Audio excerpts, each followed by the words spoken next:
Welcome all of you in our channel Teaching Never End by Shubham sir.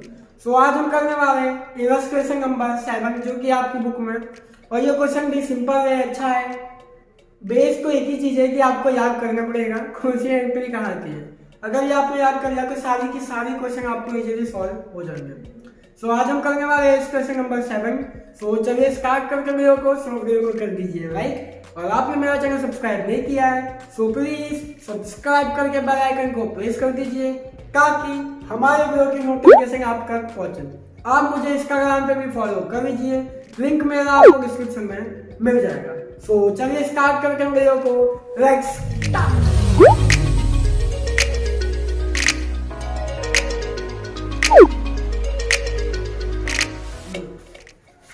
सो चलिए आ जाते हैं question number 7 पे।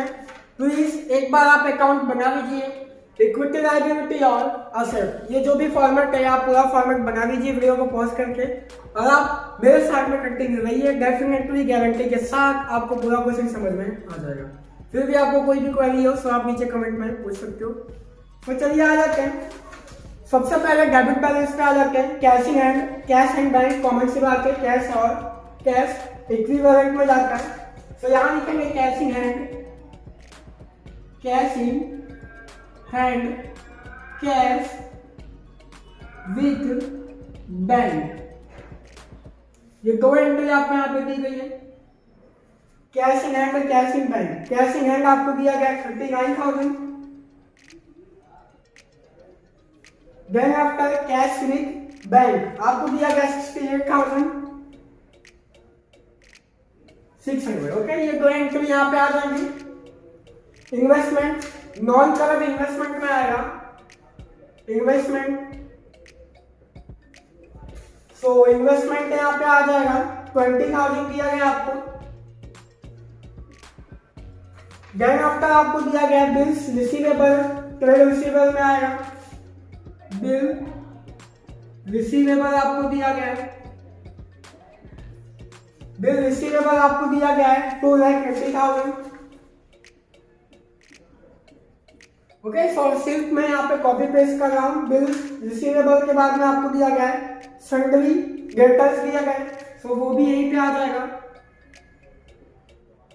Sundry debtors आपको दिया गया है 11 lakh rupees.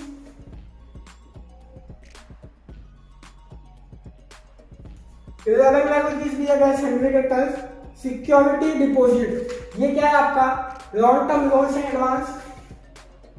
Security deposit capital advance मैंने आपको प्रीवियस वीडियो में बताया था। तो यहाँ लिखेंगे सिक्योरिटी डिपॉजिट। कितना दिया गया आपको सिक्योरिटी डिपॉजिट? 8,000 दिया गया है। देन आफ्टर आपको दिया गया है stock in trade. Stock in trade इस स्टॉक में आएगा इन्वेंटरीज में। तो यहाँ लिखते हैं स्टॉक इन ट्रेड। तो यहाँ पे आपको अमाउंट भी दिया गया है 16,98,900। 16,98,900। ओके, तो देन आफ्टर आपको दिया गया है गुडविल। गुडविल क्या हमारा इंटेंजिबल एसेट।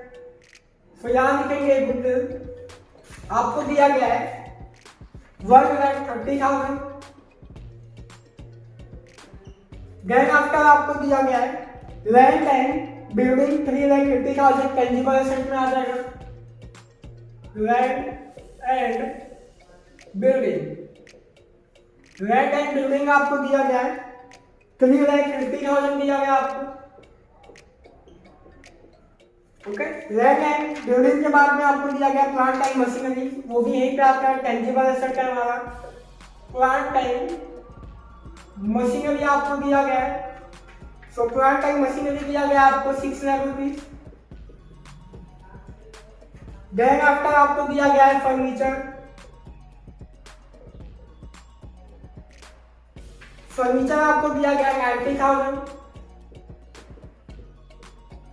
देन आफ्टर आपको दिया गया है एडवांस टैक्स, ये कहा जाता है हमारा other current asset. Advance tax आपको कितना दिया गया है? 2 लाख रुपीज दिया गया है। ओके। सो 2 लाख रुपीज मैंने यहाँ पे लिख दिया गया। एडवांस टैक्स के बाद में आ जाते हैं क्रेडिट साइड पे। शेयर कैपिटल सबको पता है, शेयर कैपिटल यहीं पे आएगा। कितना दिया गया आपको 18,40,000 आपको दिया गया। 8% डिबेंचर लॉन्ग टर्म बॉरोइंग में आता है, ये 8% डिबेंचर आपको दिया गया 6 lakh rupees. Then after bank overdraft short term borrowing है हमारा, इसको बीओडी भी कहते हैं, bank overdraft. So 4 lakh rupees यहाँ पे दिया गया है। 4 lakh rupees bank overdraft. Then after sundry creditors,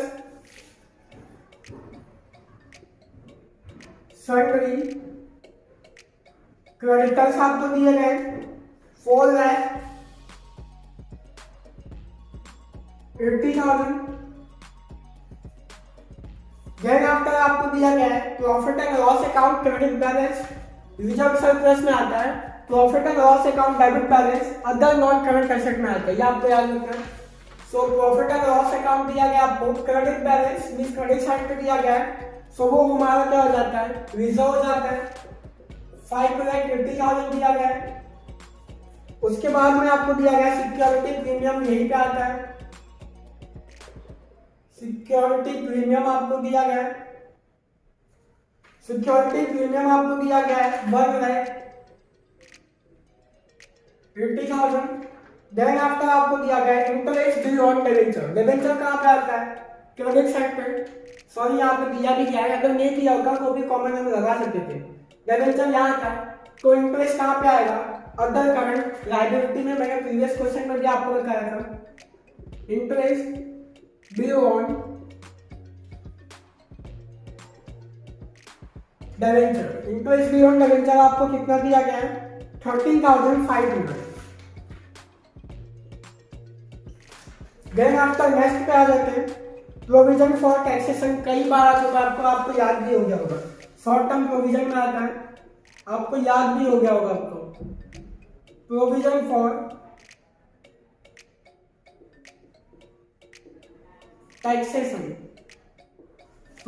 taxation आपको दिया गया है 2,41,000। ओके। देन आफ्टर आपको दिया गया जनरल रिजर्व, यहीं पे आता है वो भी।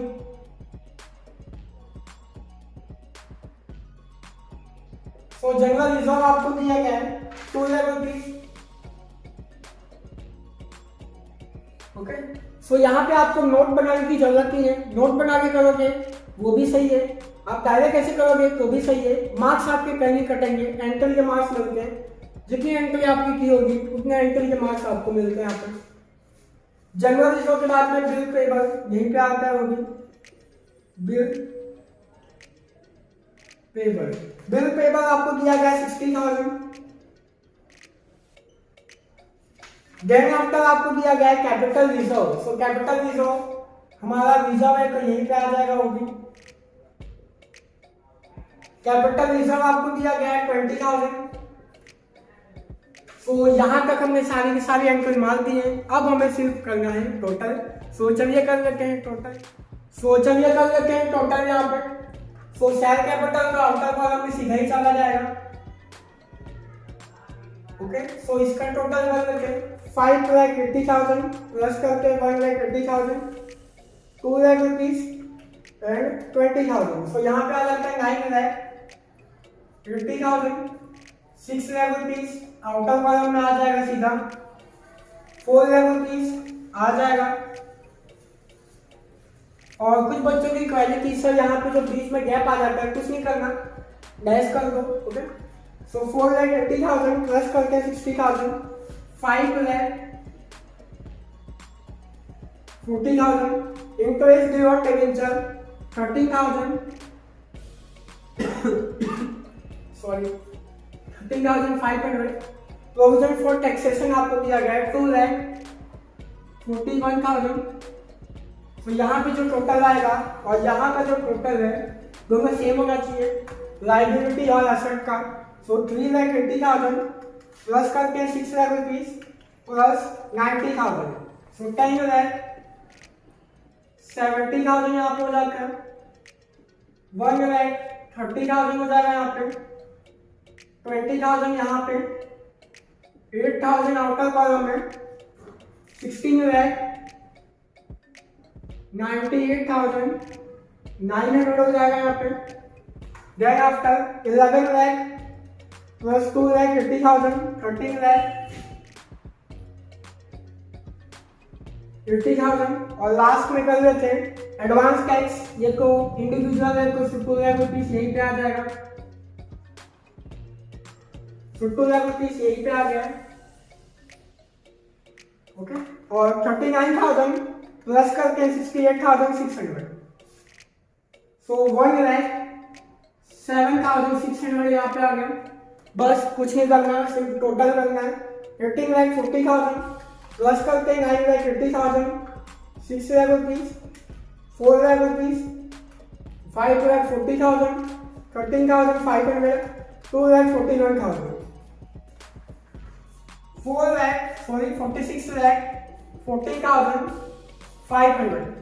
इसका टोटल कर लेते हैं 10,70,000 plus 1,30,000 20,000 8,000 16 lakh 98,900 13 lakh 80,000 1,07,600 and 2 lakh rupees. So 46 lakh 14,500. Okay so यहाँ पे आपका आंसर टैली हो चुका है। सो आई होप कि आपको समझ में आ गया होगा। फिर भी आपको कोई भी क्वेरी है अकाउंटिंग से रिलेटेड सो आप नीचे कमेंट में पूछ सकते हो। आई होप कि आपको पूरा कंसेप्ट क्लियर हो चुका होगा।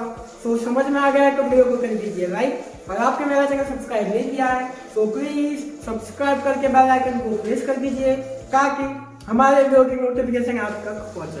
आप मुझे इंस्टाग्राम में भी फॉलो कर लीजिए, लिंक मेरा आपको डिस्क्रिप्शन में मिल जाएगा। So thank you so much for watching the video.